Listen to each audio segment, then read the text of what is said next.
hello, hello. Does that work? Can everyone hear me good? Okay, yay. We're gonna get started. So good afternoon, everyone. Thank you all for being here for today's panel discussion and film screening of the critically acclaimed documentary, Chasing Coral. My name is Maria Desroches, and I'm the program coordinator for the Riley Center for Media and Public Affairs here at the Manship School. So before we get started, I just wanna go over a few housekeeping notes. Please silence your cell phones. Of course, we encourage tweeting, Instagramming, Snapchatting. So if you post about us, just be sure to tag us at LSU Riley Center on all socials. We do have built-in time at the end of today's panel discussion to answer audience questions. So please just hold your questions until the end of the panel and we'll get to you. We are going to start the film screening right after the panel at 3 p.m. So stick around, grab some popcorn for that. And now I'm happy to turn it over to Dr. Kim Bissell, Dean of the Manship School.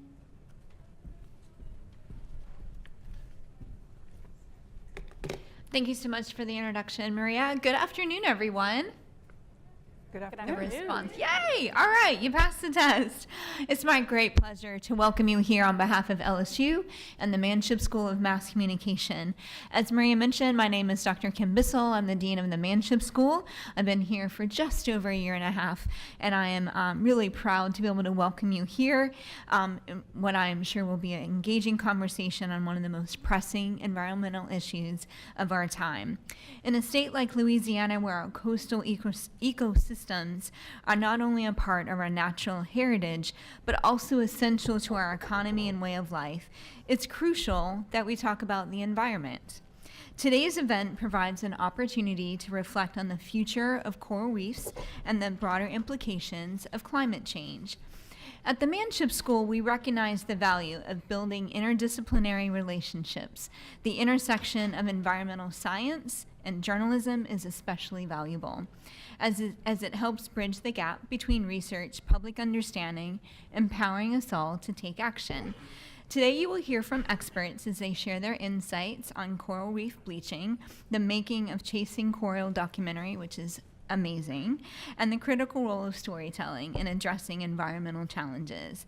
I'm excited to hear the insights on both the science and the storytelling aspects of this that drive the conversations about climate change. Many of you may not be aware that the Riley Center has been without a director since this past August. During this time, the staff, and by the staff I mean Maria over here, has done an incredible job of keeping things moving forward, ensuring that we continue to provide engaging events and meaningful opportunities like today's discussion. That said, I have exciting news. We have a new director. The Riley Center is under new directorship, and I couldn't be more pleased to introduce our new director, Michael DiResto. Michael brings more than 25 years of experience in media relations, public affairs, political and strategic communications, public policy research, development, and executive management. Joining the Riley Center has brought Michael's career full circle as his first job after moving to Baton Rouge in 1996 was teaching freshman English through a graduate assistantship here at LSU. I know that Michael is eager to connect with all of you. I think when I was speaking with him during the hiring process or shortly thereafter, I was like, okay, you're going to start on Monday. Your first event is Thursday. Welcome to LSU. So without further ado, please join me in welcoming our new Riley Center Director, Michael DiResto.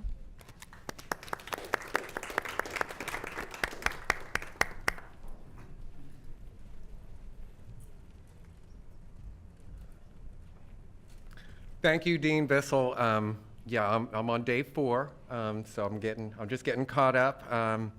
And thank you all for being here. I'm so honored and excited to be the new director of the Riley Center.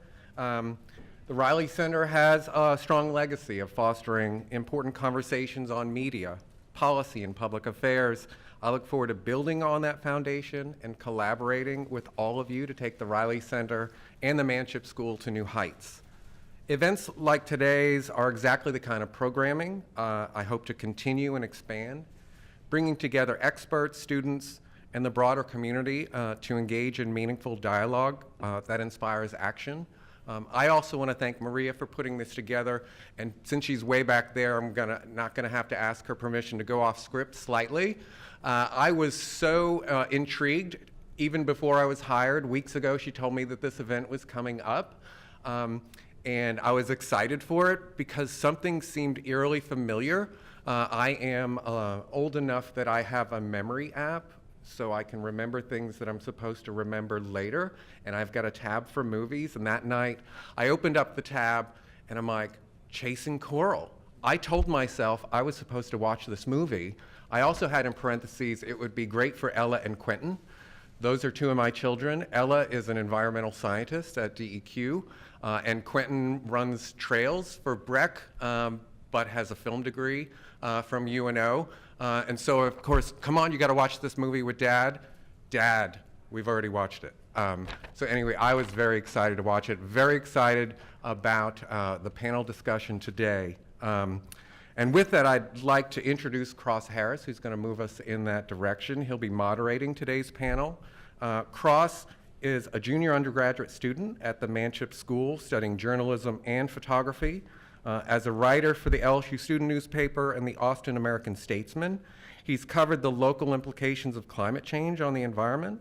His love for nature comes from his upbringing in the Pacific Northwest and his time as a whitewater rafting guide in Colorado. Very impressive. Cross, take it away. Thank you for the introduction, Mr. DiResto. I'd like to start by introducing our incredible panel for today's discussion. Dr. Daniel Holstein on the end is an associate professor in the Department of Oceanography and Coastal Sciences at LSU. He specializes in coral reef ecology and biophysical and ecological modeling for coral reef futures. He received his PhD in 2013 from the University of Miami and held postdoctoral positions at the University of the Virgin Islands and Duke University. Thank you for being here today, Dr. Holstein.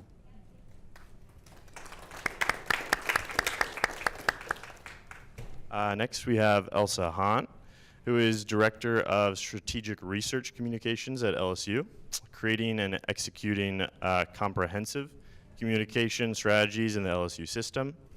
With over 30 years in European and U.S. media industries, she has extensive writing and reporting skills, educating and engaging diverse audiences.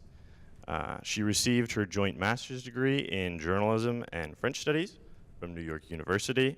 So thank you for joining us, Ms. Hahn. My pleasure. Hallie Parker is an environmental journalist passionate about multi-platform storytelling, diving into new topics and building relationships with community members and researchers.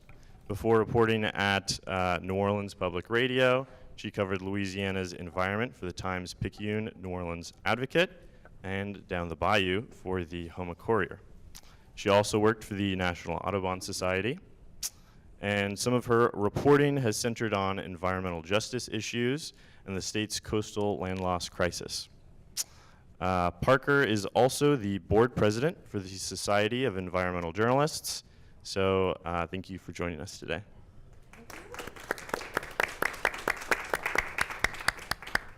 And last but not least, over here on the Zoom, we are joined virtually today by Stacy Piculel.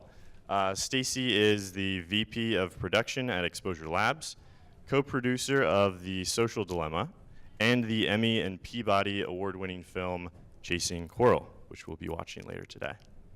She specializes in content and post-production for courageous and evocative projects. For over 15 years, Stacy has worked in close partnership with creative editors and documentary filmmakers on a range of projects and award-winning independent films, including Frame by Frame and Valley Uprising. Stacy earned a master's degree in film studies from Tisch School of the Arts at New York University. So before we start, again, thank you all for being here today, and we'll jump right into the discussion.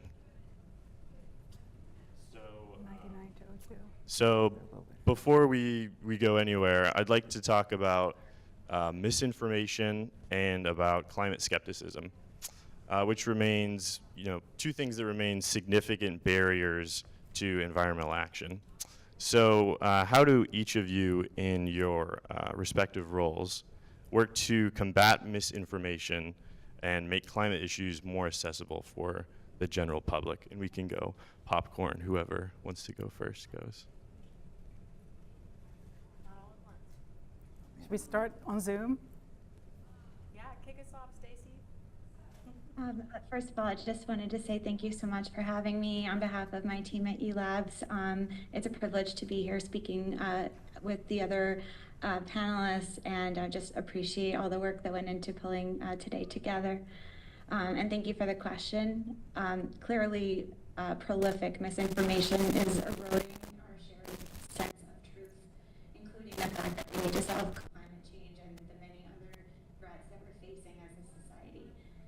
In our role at Exposure Labs, we use films to connect the dots, revealing evidence in the context of compelling stories and using it as a catalyst to build understanding and empathy. In the journey of a story unfolding, we can reveal something complex in a way that's meaningful and potentially activating. We've found that human-centered storytelling can unlock new ways of seeing, new ways for people to engage with a complex issue that is potentially less understood or less accessible or less known, or around issues around which there is fatigue. In the example of this project, we were realizing if we could find a way to do time lapses to show the changes happening in the oceans, it would provide a really direct and very powerful visual indicator of how warm the oceans are getting. And the time lapse capture, differing from stills, would allow us to show change unfolding over time. As far as making climate issues more accessible for the general public, the accompanying impact campaigns that we work on can be leveraged to help advocacy organizations, which can use the films as a tool for climate action.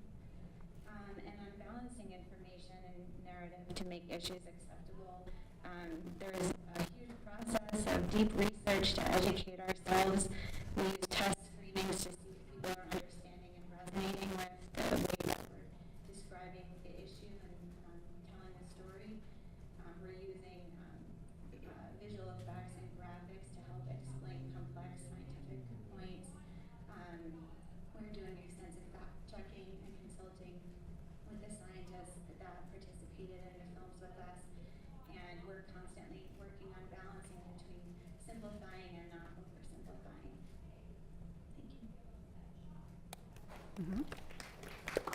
Great. That is like super hard to follow. That was so well done. And I'm also really excited to hear about the work that you guys are doing over there to like do that kind of audience testing. I wish that all news outlets had that ability. But I would say as an environmental journalist, obviously the media plays a key role in combating misinformation, considering our entire purpose is to try to make sure that people are being informed and have the right facts at hand to make decisions. But our capacity to help with that is also is starting to feel a little bit limited, at least from my perspective and some other journalists' perspective, just in the sense that the trust in journalism is on a decline, and it's actually, I think last year reached like an all-time low based on some Pew polls. Obviously, there are still plenty of people who do trust us, and that's who we are trying to focus on, as well as like building more opportunities to engage with those who have maybe, thank you, left the fold, and try to make sure that we do have those relationships to be able to regain that kind of trust. But with those folks that we do have the ear of, I would say that my biggest focus is making sure that I'm working with researchers to make sure that we have the facts.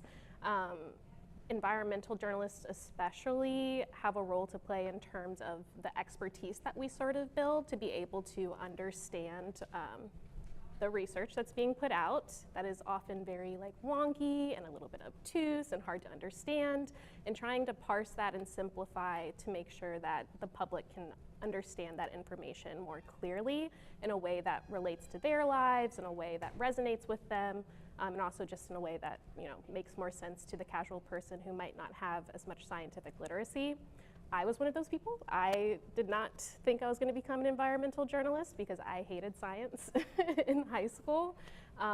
But it was through my own experiences as a journalist working with farmers that I realized, you know, I believed in climate change, but just how instrumental it would be moving forward. And so I'm trying to replicate those experiences with other people, give them something to grasp onto to understand how important and critical this is. And I would also say environmental journalists are trying to serve as more of a resource in our newsrooms too, because this is kind of controversial, but journalists can unintentionally help the spread of misinformation if you're not super informed and understand all the science and background around this. If you just see a press release come in that's talking about, you know, misinformation about wind farms and whales, then you might end up reporting that and putting that out there without totally fact checking it, especially if you're on a deadline or something like that. So environmental journalists in newsrooms, although not every newsroom has one, are able to be that kind of like point person to help you kind of like get a little bit of a gut check, help other reporters who might not have that background be able to parse through some of that noise to understand, you know, what sort of fact checking does need to be done, what sort of people you can connect them with scientists in order to get the proper information out there, or get, you know, that press release out there with the caveat of what is actually accurate and what is actually going on. So I'll kind of leave it at that for now. So I have to put these on. But to continue the kind of the media narrative there, before Daniel starts, here's a well-known secret, and that is that good environmental reporting and environmental journalism is really hard. It's one of the biggest. You're here, yes. Yes, it's really hard. It's one of the biggest reporting challenges of our time. And while science communication in general is really hard, environmental journalism is sort of the tip of the melting iceberg, so to speak. And it's always hard to translate science into compelling stories. That goes across the board. And when you're looking at broad, long-term changes, that is really, really hard to fit into like a 30-second news clip, news cycle kind of media environment. It becomes very, very challenging, and I think there's some, you know, some direction towards the printed, towards writing versus broadcast, which in itself then kind of casts our news towards specific audiences versus all and general audiences who might consume media more in a broadcast way. But I think we're sort of looking at the opposite problem of missing the forest for the trees. We're missing the trees for the forest because we're looking at the forest, we're looking at the big problem, we're looking at the big threat as we perceive it, when we really should be, as reporters, climbing trees and finding the stories that live in very, very kind of personal, individual, local context, because I think those stories resonate so much more easily with a broad and general public than the bigger themes that are really kind of difficult to relate to. So my role here at LSU is to serve as Director of Strategic Research Communications. And as such, I collaborate with communicators across our campus, every college and school, like Bobby Perry here in the LSU College of the Coast and Environment, and also communications leaders throughout the LSU system, so all 8 campuses.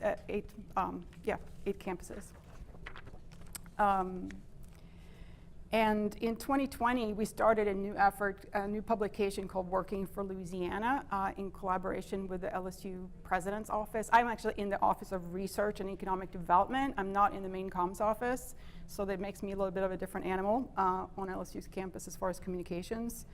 But Working for Louisiana it's a digital newsletter that we send out about quarterly.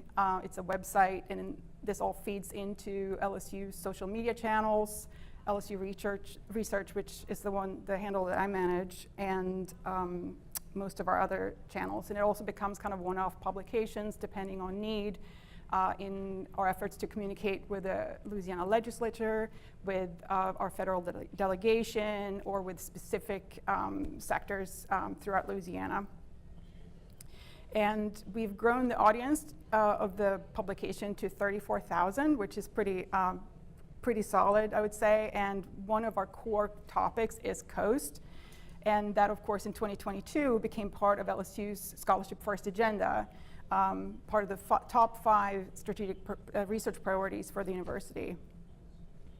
So this is really a core topic, and Bobby and I have worked together on many stories for Working for Louisiana and otherwise. But the idea of the publication is to take a journalistic approach to really look at the impact and value of the work that we do here at LSU. And as far as storytelling, it means kind of flipping the script a little bit on how we normally do research communications. Because normally we start with the faculty member, and we talk about grants and awards and publications in academic journals and achievements sort of within our own walls. But here, instead, we go outside and we talk to community members, business, industry, state agencies, anyone that uses LSU research in their daily lives or in their endeavors.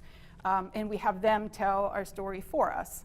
So it sort of goes instead of going from the inside out, we're going from the outside in, and kind of reversing the perspective. And we try to stick to really plain language to reach broad audiences. And I have to say, I believe in this storytelling 100%.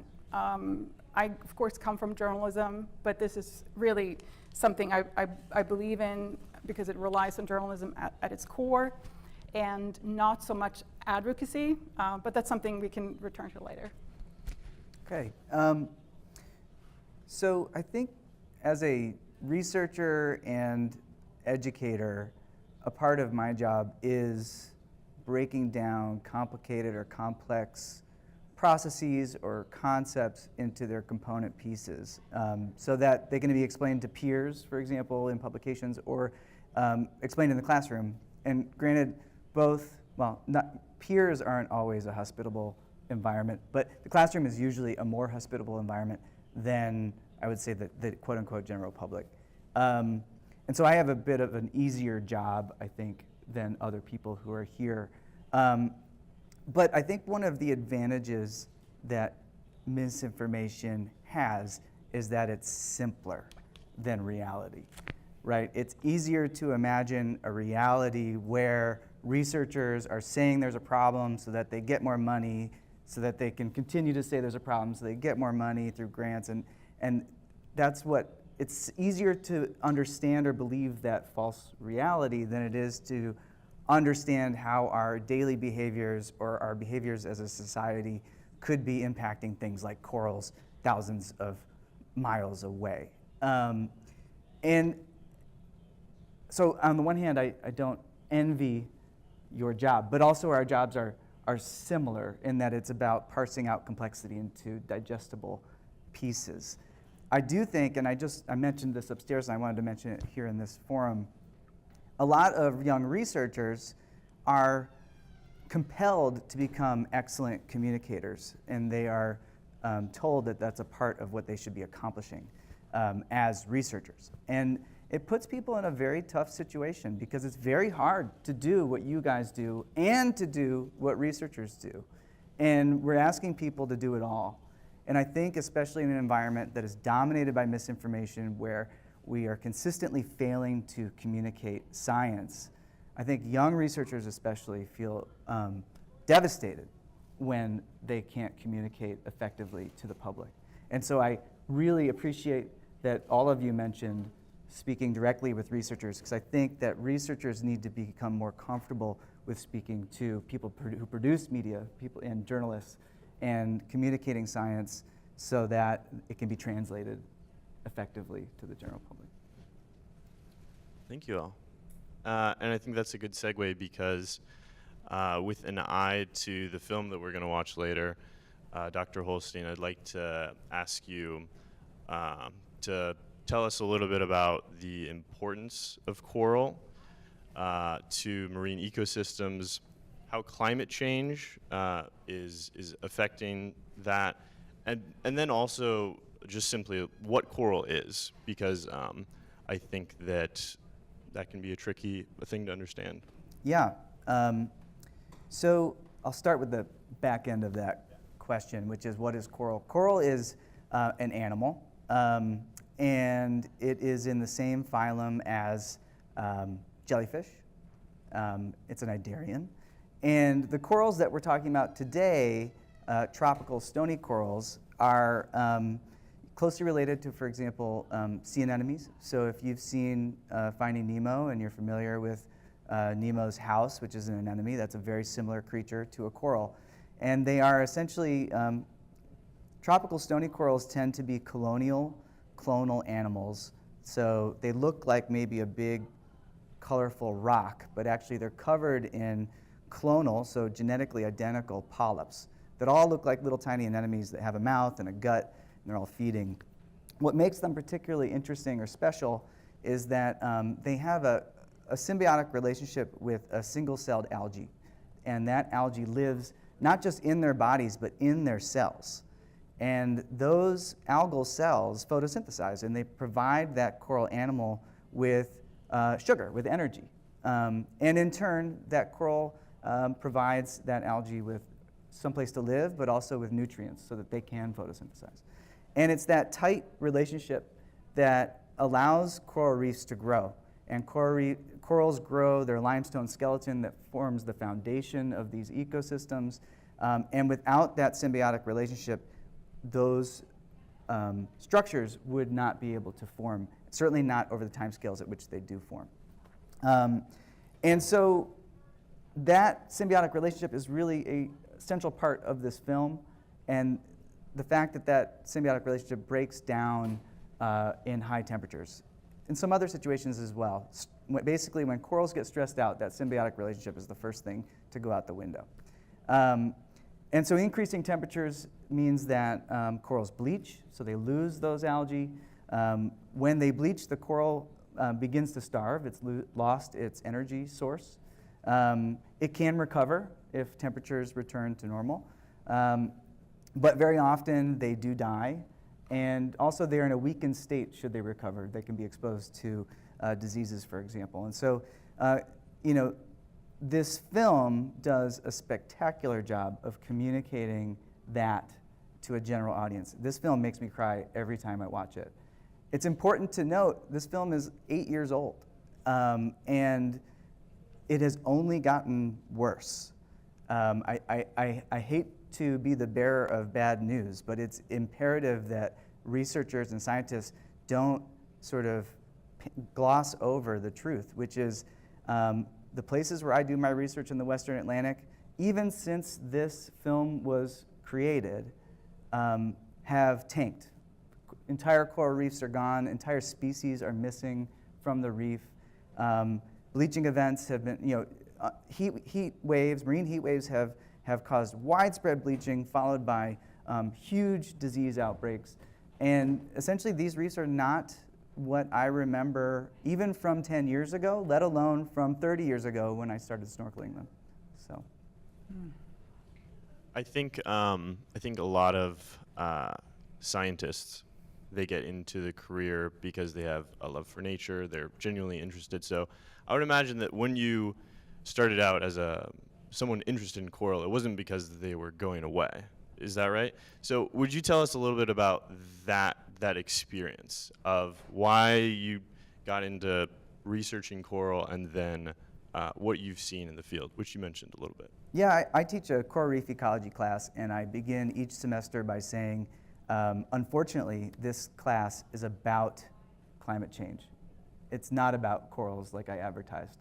And it's about the loss of coral reefs. And it's very tough. I did not go into what I do because I wanted to document the the loss of coral reefs, but it became very clear, basically, I think when I was in graduate school, that everybody's career, if they were essentially a coastal marine ecologist, but especially if they were a coral reef ecologist, their career was going to be dominated by the fact that coral reefs are going extinct. And what we might be able to do to stave it off. And I think that for 5 or 10 years, that was everybody's goal. It was like, what can we do? What great idea can we have? How can we describe how coral reefs could persist?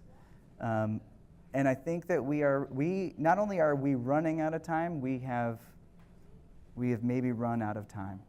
And we are unfortunately, in a political situation that hobbles us. We are losing the ability to do anything to effectively mitigate climate change or to effectively protect or restore these ecosystems. And you mentioned their importance to the marine environment. I didn't even touch on that.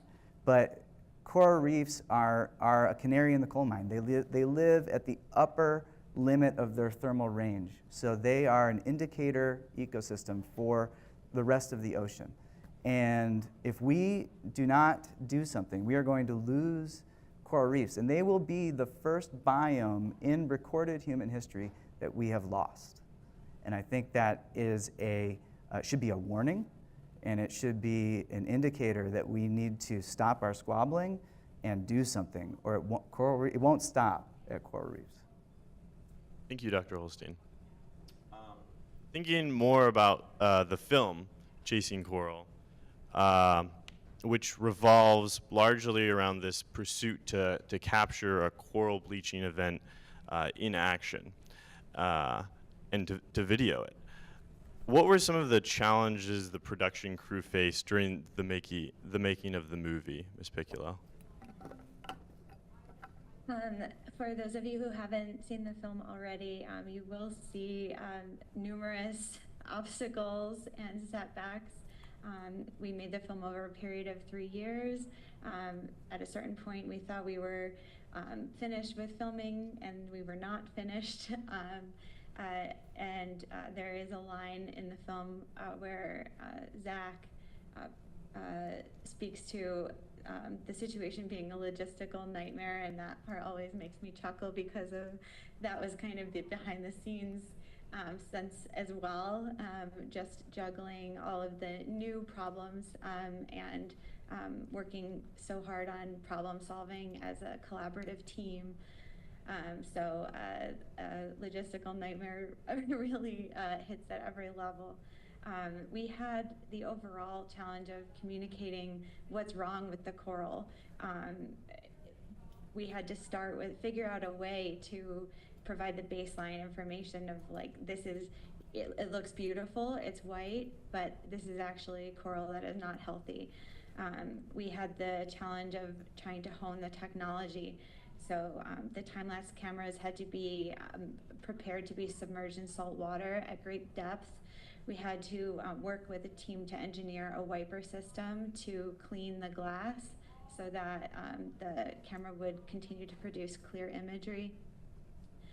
We had many challenges of installation. How do you put a camera at the bottom of the ocean and retrieve it? Lots of engineering work.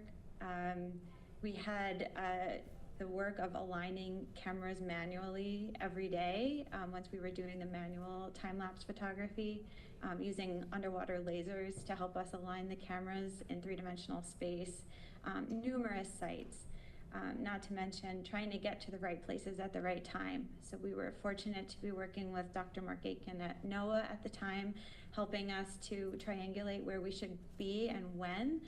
But of course, weather is full of surprises, and so in one case there's a hurricane that disrupts our plan and brought with it lots of cool water, which was good for the corals and tricky for our production planning and our efforts to capture this imagery. The work of repetition and consistency to capture the imagery regularly and day by day, so we'd end up with like irrefutable evidence that is stable and in terms of the imagery looking stable. And then we had the challenges of coordinating permissions to install cameras and finding people to help us get to those sites. So working with various various protected areas to make the case for this project, make the case for our team taking care to remove anything we installed carefully and to take care of these beautiful places where we were capturing imagery. Thank you. I think, and y'all will see if you stay for the movie. Much of Chasing Coral, it revolves around the human story of trying to document this thing, and through your experience with Chasing Coral and with other projects that you've done, I'm curious, when it comes to making films about the environment, how do you approach the role of individual people, of telling these massive global stories through individual people? Thank you for that question.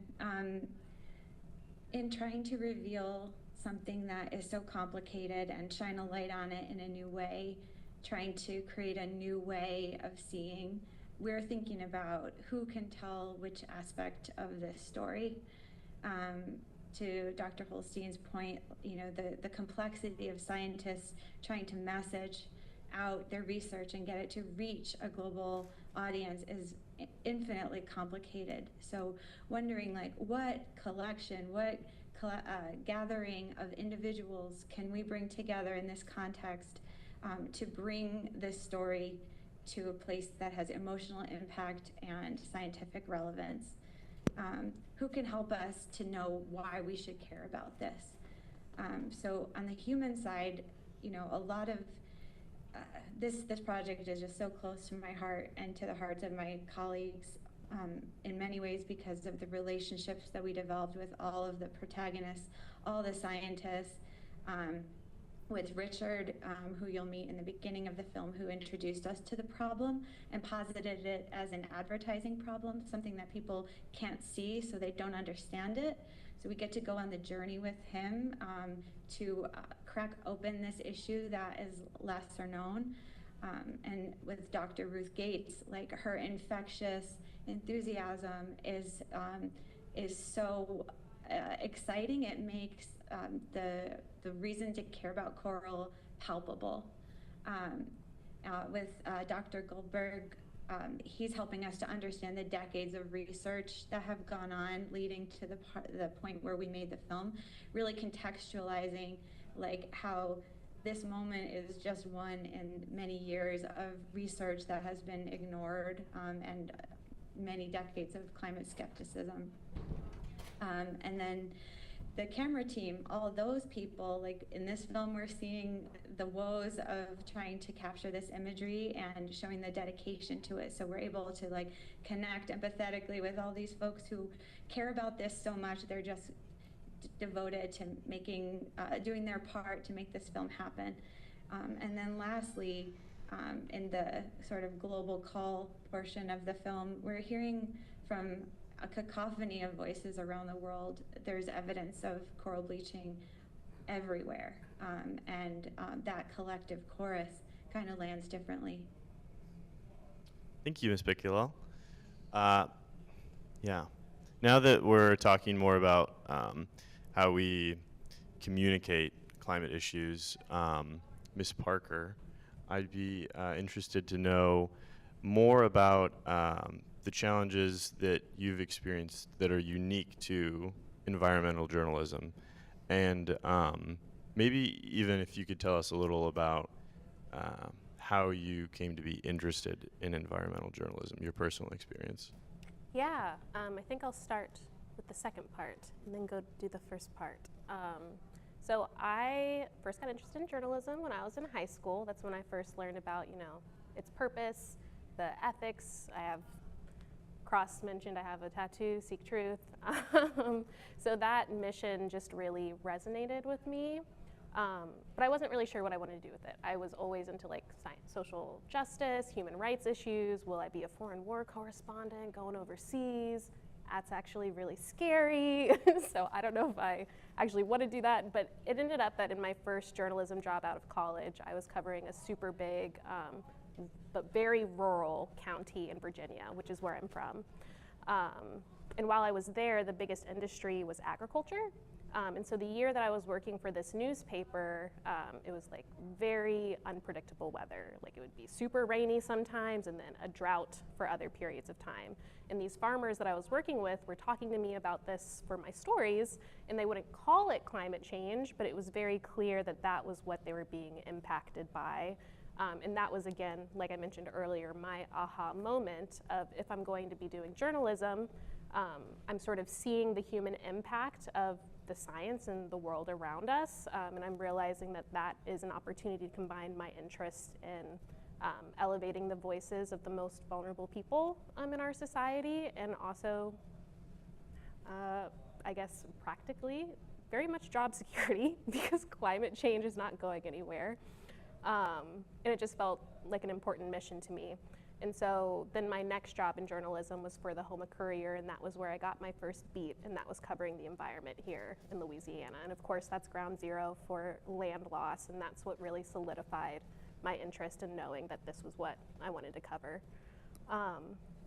And so since then, there have been plenty of challenges. I would actually say, like, your first question sort of hits the nail on the head for the biggest challenge in terms of trying to figure out how to reach people who are skeptical of climate change, especially in this state.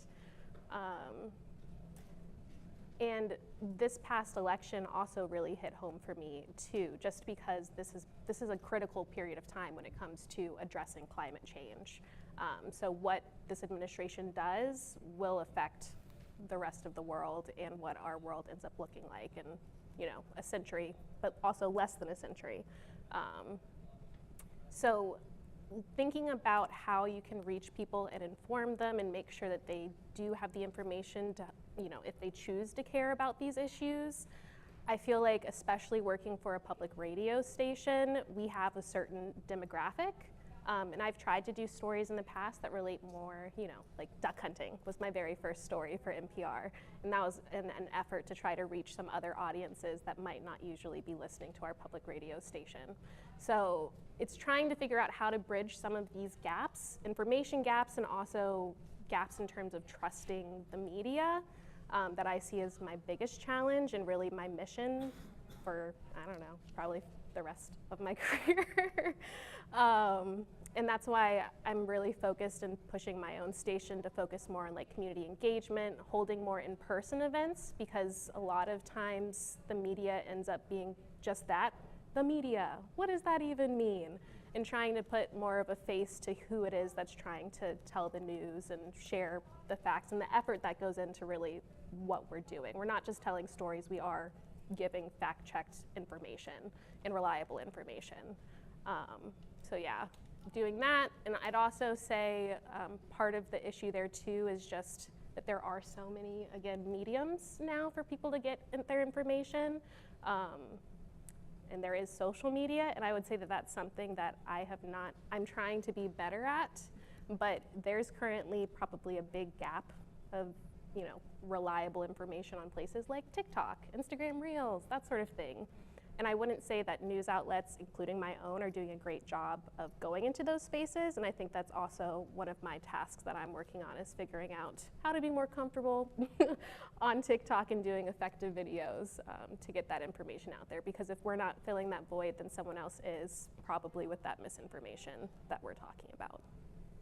Okay, thank you so much. And so, would you be able to tell us a little bit about either a past project or maybe even something that you're working on currently, maybe that epitomizes like these struggles that you face being an environmental journalist? Then maybe also some of the triumphs that you've experienced. Like, oh, I've discovered this. I am, you know, letting people know. Yeah, definitely. So one of my biggest projects last year was around liquefied natural gas and that expansion in Louisiana. I don't know if everybody is familiar with LNG. Raise your hand if you know what LNG is. Okay, that's a good amount. Still gonna explain it, yes. Liquefied natural gas is pretty much super cooled natural gas to make it easier to ship around the world and export and sell to other countries. And right now, Louisiana has multiple LNG facilities that are already built, and there are several others that are proposed. And so that made me really curious about what the impact of that would be, especially in terms of climate change, but also to the communities where these facilities are being built. And it ended up, when I started talking to experts, not necessarily LSU researchers, but I did talk to economists, they ended up telling me, giving me more of an understanding of how, of course, as an export industry, this is really like not just a local issue in Louisiana, but it was a global issue. And so through understanding that, it made me want to follow the gas and see where it was going, and really make it more of like a personal, accessible thing, because LNG is pretty wonky, and so why would anybody want to pay attention to that?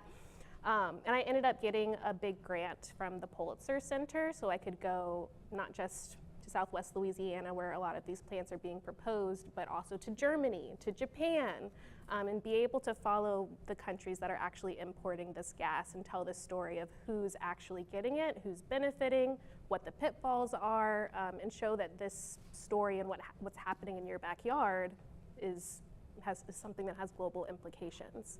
And I did that for our podcast, Sea Change, SEA Change, if you're interested in subscribing on Spotify. And that ended up being a 3-part series, and we really tried to make the issue of LNG something that people could follow along, made it more of like a story of this journey. And we got a lot of really great feedback, and it seemed to help people understand more so just, like I'm saying, what it means for all of this LNG to be leaving Louisiana, leaving the US, and how it could be really jeopardizing our progress on our climate goals and the ability for other countries, or the decision that other countries make, especially emerging Asian countries, to go from coal, which is bad, to either natural gas or renewables. And natural gas, while it is helpful and cleaner than coal, still is not the solution that we need, learned through this research, in order to actually bring down greenhouse gas emissions like we need to. So yeah, it was a very impactful project that not only, I feel like, expanded the scope of the people who were listening, but also the way that I was thinking about my job in this story as well. I'm gonna have to look that up, definitely. Thank you, Ms. Barker. And thinking more about some of the environmental challenges that Louisiana faces, Ms. Hahn, part of LSU's strategic plan is to target research towards Louisiana's most intractable problems. Many of them revolve around climate and the environment. So I'd be interested in hearing from you, what are some of the most pressing environmental problems that you see come across your desk coming out of LSU's research and that you're then trying to communicate to the public? So our mission as a flagship university and as a public university is to serve the people of Louisiana and the communities here primarily. And LSU researchers are working across the board in almost every discipline, touches coastal issues and coastal science in some way. We did a tally a few years ago, and we came up with 260 researchers working on coast broadly at LSU, but I think there's only about 100 in the College of Coast and Environment. So there's a lot of, I included the staff, I was being generous. But so clearly, it's an interdisciplinary effort towards a very interdisciplinary, very complicated problem. But as far as examples of LSU research, then there's so much I could talk about. But I want to mention 3 examples that are just kind of concrete and also kind of surprising in some ways. Carol Friedland is director of La House, short for Louisiana House, which fits under the Ag Center. She and her group have been working for years to come up with tools to help Louisiana residents and homeowners protect themselves, their homes, their families, their communities against environmental challenges like flooding and wind, which we also know are driving the insurance crisis. they're doing a great job, and Carol is really committed to fighting this in every way possible. And it's all about tools that help us plan better, build better, rebuild better, to lower the risk to our homes and infrastructure, which is ultimately the only thing that will help lower the risk and bring insurance companies back to Louisiana and writing more affordable policies. And insurance, I think, is one of those topics that touches almost all of us in some ways, personally and very much concretely. And I think that is one of the kind of the storytelling vectors we can use to talk about the environment, because it quickly makes it personal and very relatable. And to be able to put things into dollars and cents as opposed to like large future risk, like right now, definitely helps a lot. And here's another interesting project. Our largest or second largest, there's a bit of a debate, coastal research project is supported by the Department of Defense. That might be a surprise to some, but LSU is developing coastal science and engineering solutions for the US military. And the project is known by two acronyms, ACTIONS and DEEDS. It's actually my direct boss, Robert Twilley, VP of Research and Economic Development here at LSU, who's the lead for that. And while the military branches aren't exactly known to be environmental action groups, they are actually at the very, very forefront of developing plans, contingency plans for land loss and rising seas, because there's so much military infrastructure and bases that are situated in low-lying areas and along coasts, because most people, want to live near a coast.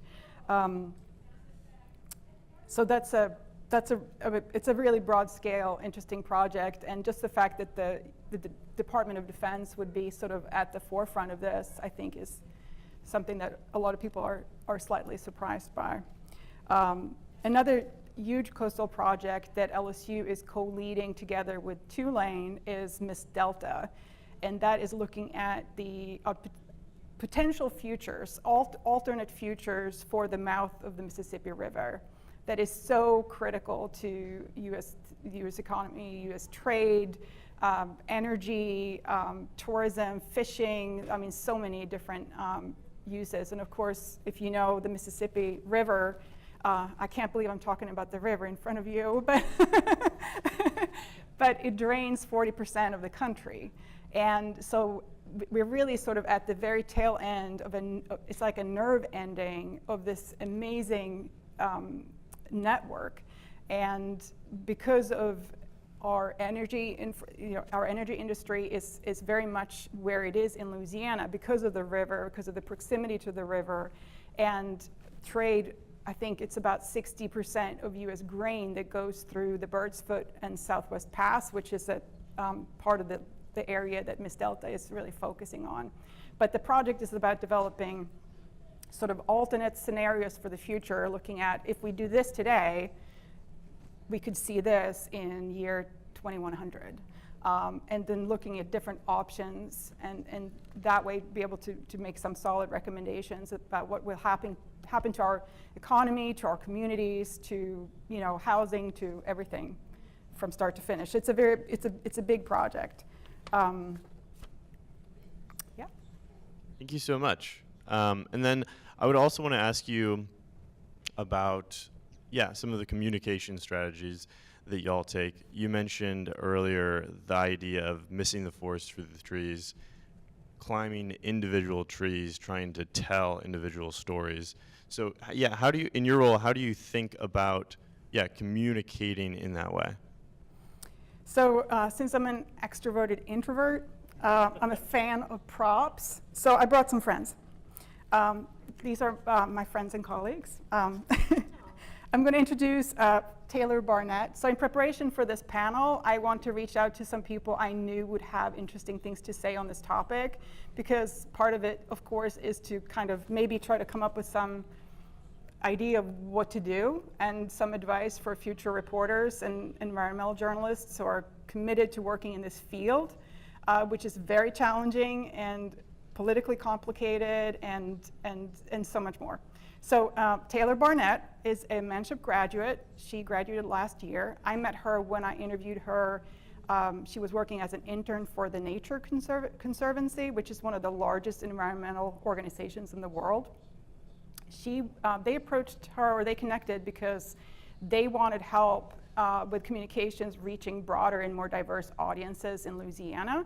So she engaged with them, and something that she was kind of surprised to find is that they never used the words climate change. And what she learned along the way is that the most effective way for her to communicate what the Nature Conservancy was trying to do was to make it, again, extremely personal and really focus in on this very novel concept, love, our love for nature, our love for our lifestyle in Louisiana, for fishing, for hunting, for living in and on the water. Really all of the projects that Taylor worked on kind of revolved around those themes. So it became very personal, very emotional, and became a lot about just the legacy and that we leave behind for future generations. And she found that to be like the most effective way of communicating. So a direct advice from her is to try to move away sort of from flag waving, if you can call it that, into really concrete stories about people who make their living off the land and off the water. Today, unfortunately, we lost her from the environmental side. She's now helping with fundraising for the Michael J. Fox Foundation, raising money for Parkinson's research, which is, of course, great. So yay Taylor. Then I want to introduce you to Chris Gloninger. This is Chris. He worked as a long time as a broadcast meteorologist for a local CNN affiliate in Des Moines, Iowa. He mentioned climate change on the air and ended up getting death threats to him and his family. He's now working for the Woods Hole group and has a podcast you might want to check out. It's really good. It's called 3 Degrees that he does with a couple of other guys. And his advice these days is to really stick to the data, avoid jargon, avoid maybe the bigger overarching themes, and focus instead on the hidden costs, such as the price of chocolate, the price of olive oil, the price of coffee. Again, like we were saying about insurance earlier, it's really about kind of bringing it down to that kind of base level where people can connect in their daily lives. And Chris, like myself, hardcore journalist, and really felt like as a journalist, you have to really be, you just have to report the truth. You have to stick to the data, and to do that effectively and reach the broadest audiences, you really can't be an advocate. You really just have to tell the story, stick to the research, stick to the data as it is. All right, are you guys ready for 2 more? Katie Searles, former faculty member here at Manship School. She's now at the University of South Carolina, but she's been involved for a long time in a project called Expert Voices Together, and it's about coming up with resources for experts like researchers as journalists to try to fight the unfortunate consequences of some of the politicization that's happened around certain topics and online harassment of experts in general, like Chris. So anyway, I just wanted to mention her because she will be coming out with really nice resources as part of that project, and I'm really looking forward to seeing what she has to offer. But in the meantime, Katie said, go to Coalition Against Online Violence and PEN America at pen.org if you ever need any if you just want to guide yourself through what you can do as a reporter to protect yourself against the potential of online harassment.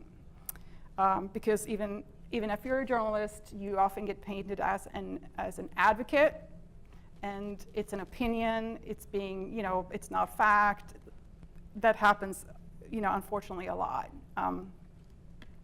Finally, here's Warren Cornwell.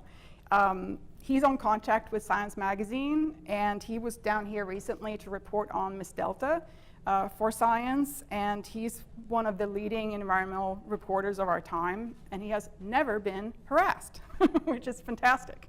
And just to make sure we don't paint too bleak a picture here.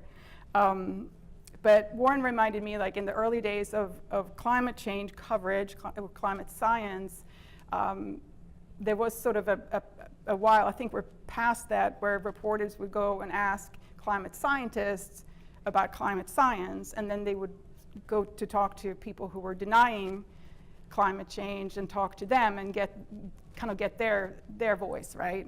And that's not balanced or impartial journalism, that's just crappy journalism. So Warren's advice, and I quote, sorry Warren, is to investigate the hell out of each story, be merciless, be relentless, and don't give anyone a break on BS. Interrogate every side of an issue and don't take anybody's word for anything. I thought that was pretty awesome. So, back to you. Thank you so much, Ms. Hahn. I was wondering what those were. I love the props. What a great addition to the discussion. Okay, very good. So, yeah, we are going to open the discussion up to y'all. We're going to do questions. Yeah, so I'll let Maria take that away.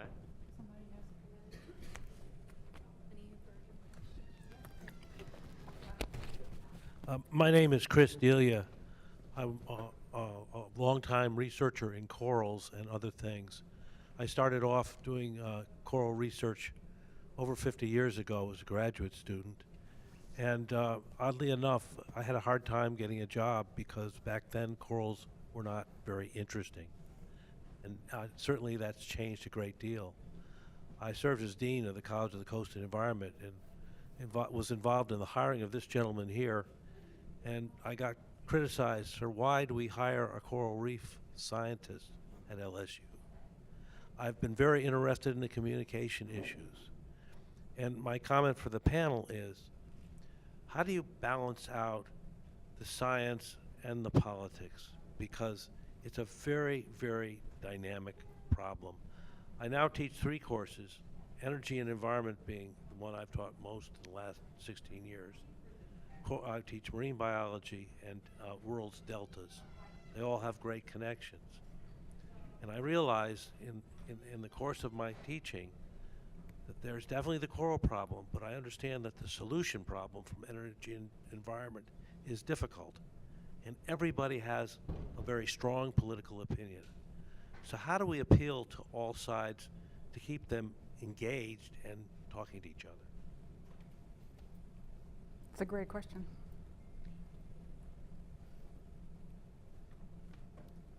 I certainly don't have the answer to that question, but I think this particular problem is an interesting one because the solution on its face is straightforward, right? We know exactly what's causing coral bleaching, right?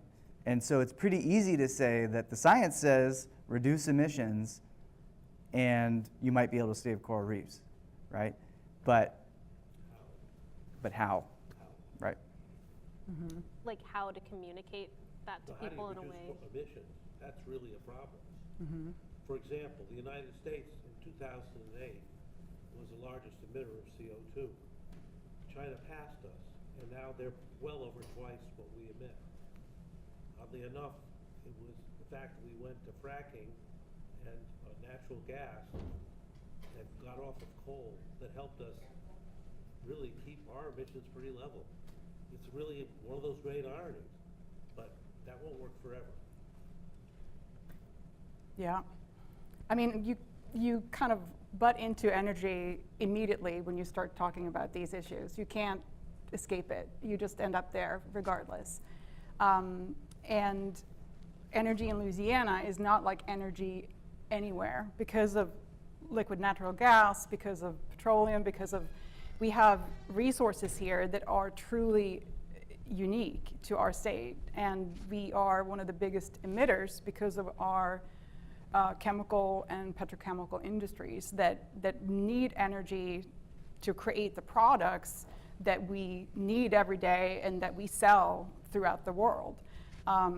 This is part of why LSU has been standing up things like the Institute for Energy Innovation to work with industry, to work with the industry that we have, our strongest partners, on coming up with solutions.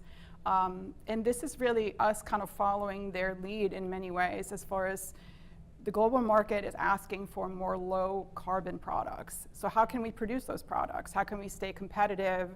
And how can we also make sure that we use carbon as a really critical resource? Because it is a limited resource. It's a valuable resource, and we all need it. We can get electricity maybe from other sources, but chemicals that contain carbon, we can't just make those chemicals without the carbon inside.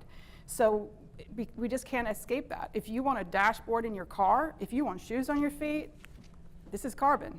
So it's something that, it's a specific challenge to Louisiana, and a really important role for LSU.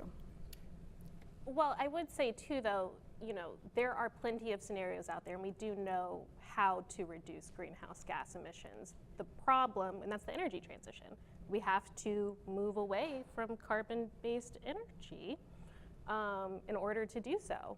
And the problem is not necessarily that we don't know how to do that, it's that, do we want to do that?